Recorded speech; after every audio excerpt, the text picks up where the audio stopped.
Alors, la prochaine activité, c'est que je vais avoir un peu d'interactivité, c'est-à-dire que l'élève va pouvoir se valider, voir s'il a la bonne réponse sans qu'il lève la main ou que nous, on soit obligé de lui dire si son point est à bonne place.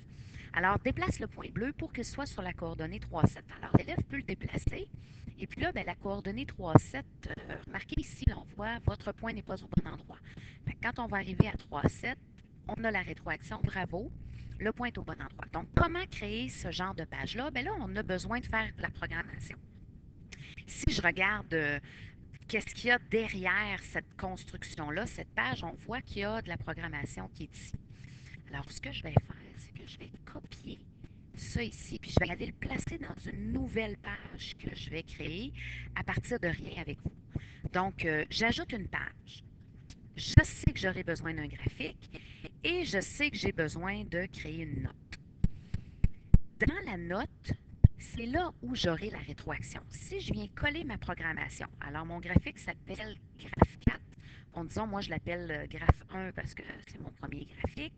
Ici, on a quand 3, c'est la valeur du graphe 1 et que sa valeur donc est 3 pour le X et que la valeur est 7 pour le Y du grapheur.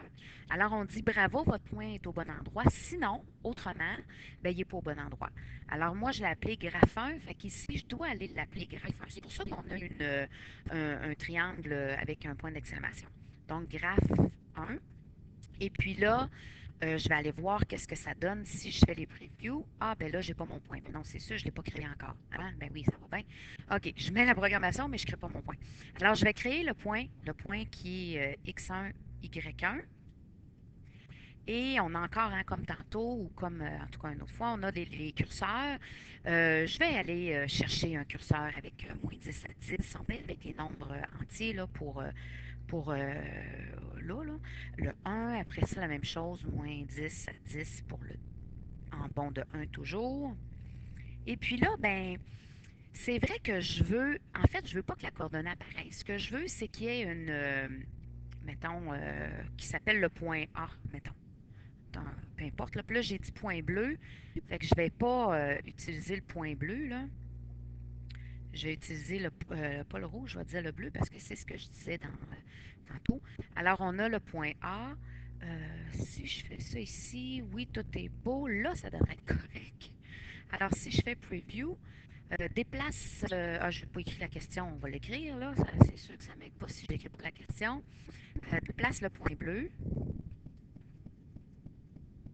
pour qu'il soit à. J'avais dit 3,7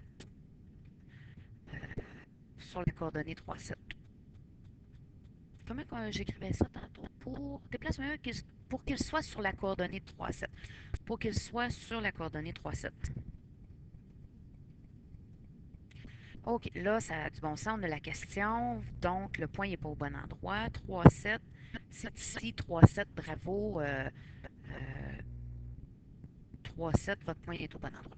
Alors, si je veux juste retourner voir avec vous la programmation, alors on a notre graphique qui est le graphique 1. On identifie nos valeurs X1, Y1. Quand 3, c'est le X1 et que 7, c'est le Y1, on donne bravo. Sinon, c'est qui n'est pas au bon endroit. Alors, voilà.